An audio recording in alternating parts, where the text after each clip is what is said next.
Again, look, you're not gonna believe what I just made. What? I just made the Flux capacitor, the only thing that harness time travel. It's a toaster.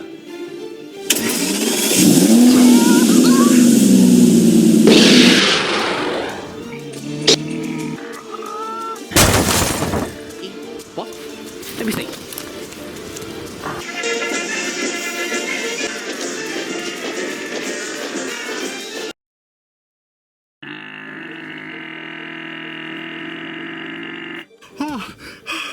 Okay, alright.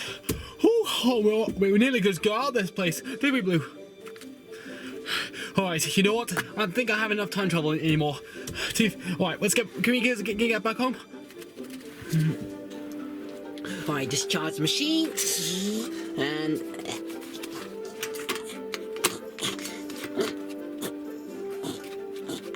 oh, God, it's broken. Alright, I set the code and pull the lever. And then press one of those buttons, and also there will appear what year we'll be in, or what we'll probably be in. So I just press 1, and it will show us whether the date should come up. But unfortunately, it doesn't because I was supposed to put the computer words on the time machine code, but I only put stickers on, so I didn't get around to it. Right. So the date we're heading is somewhere is spooky. That's right, Lee. In other words, Blue, we can't get back home. That's right, Lee. You know, you need a genius to travel my mum's car, and also know how to learn this, how to control this toaster. Time machine, not toaster. Whatever. Look, listen, because I got a plan. Okay, well, it's my now Galloway, Blue, it's my turn now. I'm the Doctor. I'm all the genius ever. I know how to control the TARDIS. So it's much easier in the TARDIS. So let me see. So we know number 1 was the Crimean War, and so there was only 5 left. So I'm thinking I should if I press number 5, that could be the right location or right point to get us home. So I'll just press number 5, and that'll get us home.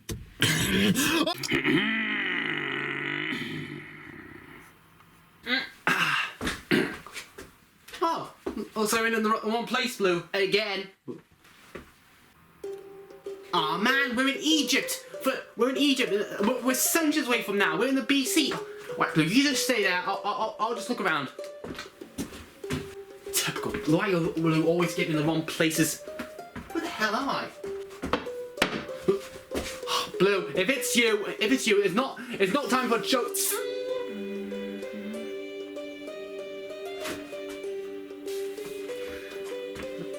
Who are you? What are you doing now, land?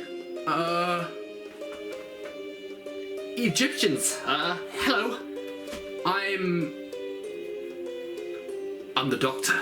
No, it doesn't work. Hello. I'm Lee. Lee Eglantine. You may have know me. Look. Can I put that stick down, please? You're wearing some strange clothes. Hey, you're feeling weird. This man's so weird. Should I let him go, or should I check his ugly head off? Well, we are the pharaohs, and we embraces and preach safety for the people from the afterlife and turn the mummies. I think Chuppy would be a good thing. Very well. Kill him! Unless you guys are present. A present? Yeah. Yeah, I do have a present. Wait a minute. Quickly, I'm getting bored now. Aha! Well, I can't show you because the camera's watching. This is a credit card. This is a credit card that has money in it. You know, money as gold. With that, you can buy absolutely everything in the silver market. We already have gold, sir, and they're called markets. Yes, but better in the market. But twice a 10, which means you can use that card. You can have all the money and gold saving of this high price. And that means once a month you can have £200 each of the month. Kidding! What is that? Oh, this is just I got it from an old friend of mine. These are fruit pastels, and they're not harmless. They're just sweets. I want one. Okay, yeah. I promise you, they're harmless. Look, you see, they're shaped as lemons. See, but they're sugary. Here, try one.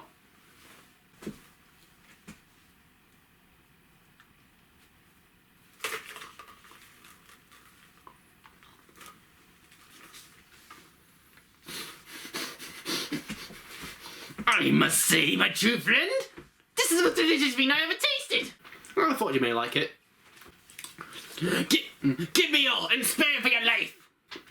Okay.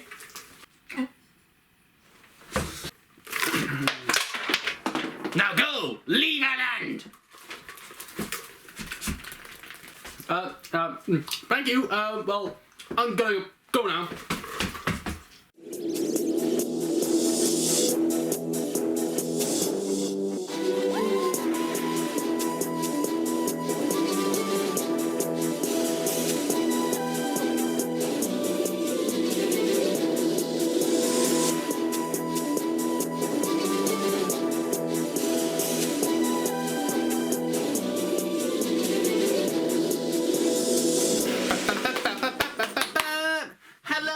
Everybody, welcome to the series 13 Flux. Wait, where's Flux? Oh my god, where is Flux? Flux? Flux? Flux? Flux? Flux? Flux? Flux? Flux? Flux? Flux? I hope my dog didn't eat it. Flux? Flux? Flux?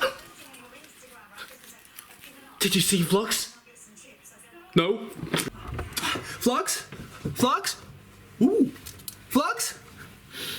No. Blue, have you seen Flux anywhere? I can't find him. I can't find it everywhere.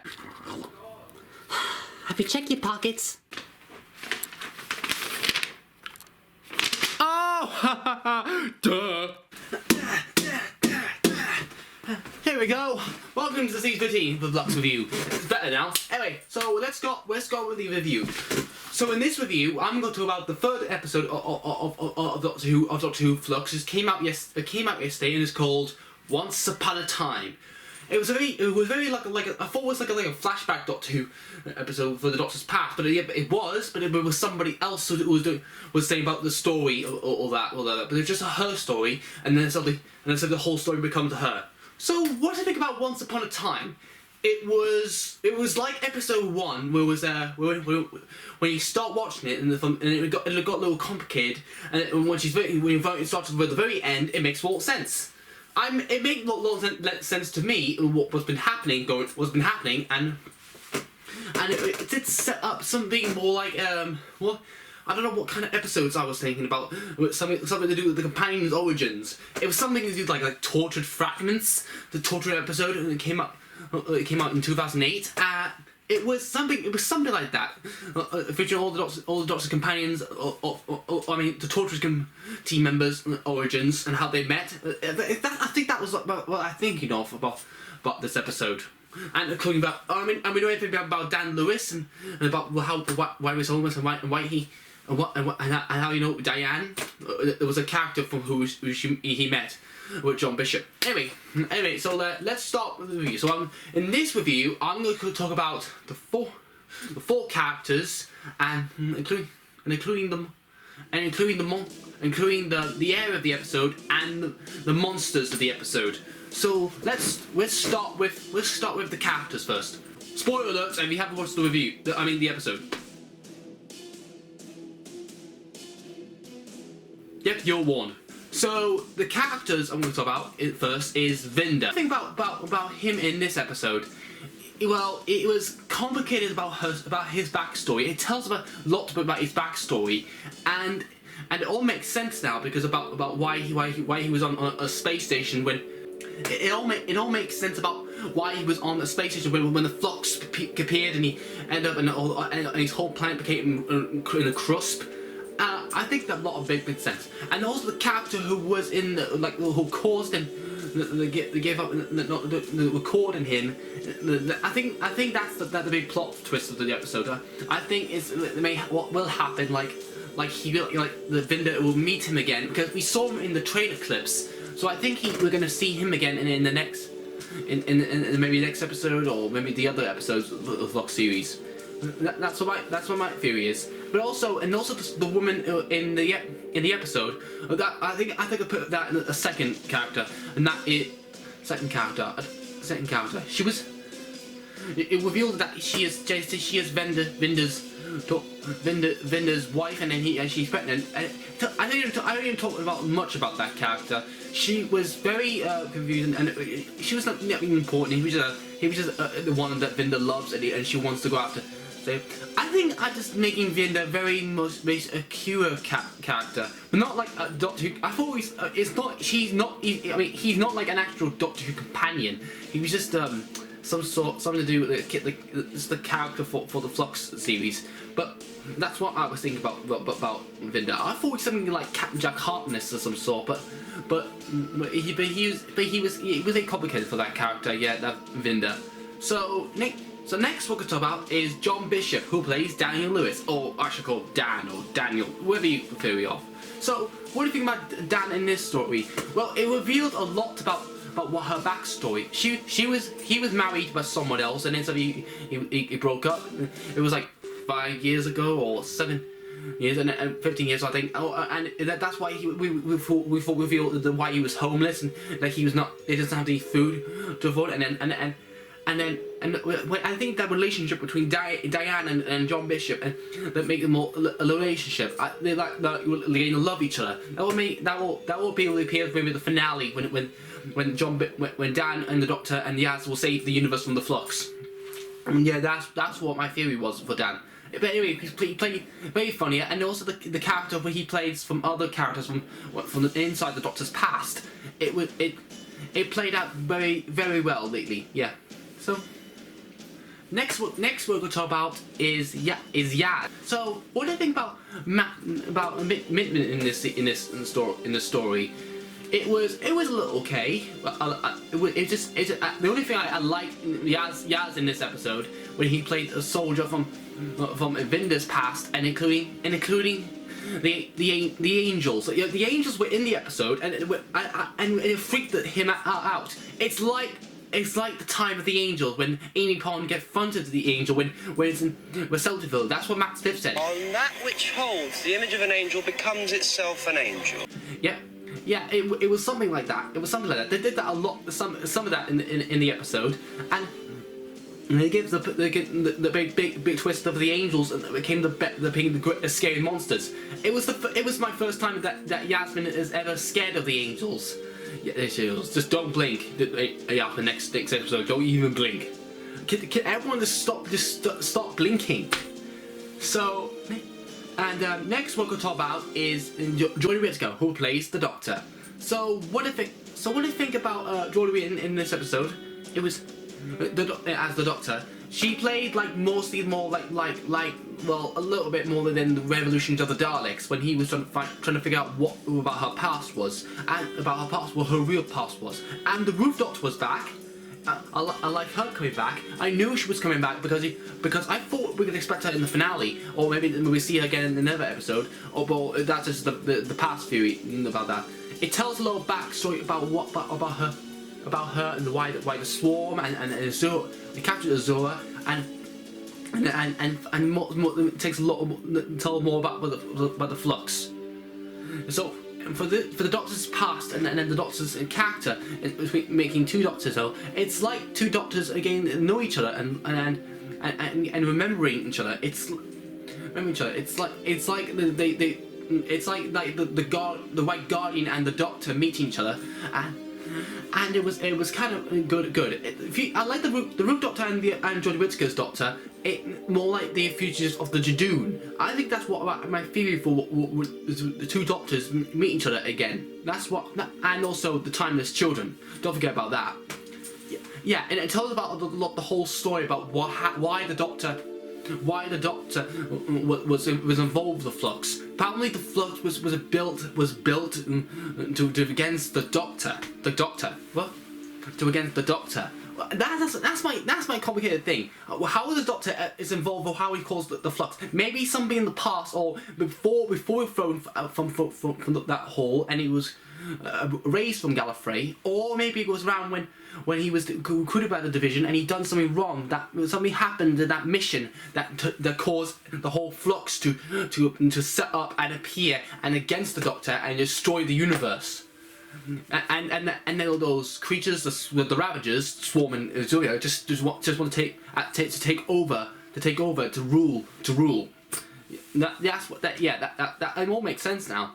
That's why I got my Flux everything with you, just everything we know so far, just to make sure we know everything so far. Yeah. And the era of the episode. That's all the characters. Now we'll get to the era of the episode. So the episode sets right in the time storm. I like the idea. It was like the edge of the edge of time. I mean, and including the other what was that video game called? The Eternity Clock. That was what I was thinking about. The time storm. Yeah, it mentioned a lot of things about the time storm. And I think that's all I can say about the time storm in this episode. Until the fragments, all the origins, or maybe the timelines of all the Doctor's companions, and including the Doctor. It's like tortured fragments. So, and next we could talk about is the monsters of the episode. So there were actually returning monsters in the episode. There were the return of the Daleks. We only see them in the start, and the Daleks played very brilliant in the start. I like them coming back, and the Cybermen. Nothing much said about the Cybermen. They were kind of much more like the like in the session of the Cybermen, and well, because everyone's sick of the Cybermen were coming back as the main villains for the finale. But no, I don't think the Cybermen are not coming back for the finale. No, I don't think so. But or maybe, I'm not sure. I'm sick of them being the main villains. Why don't we just make the Daleks become the main villains, like the Time War again? So yeah, that's what I feel about the Cybermen. And the Weeping Angels. The Weeping Angels were kind of creepy.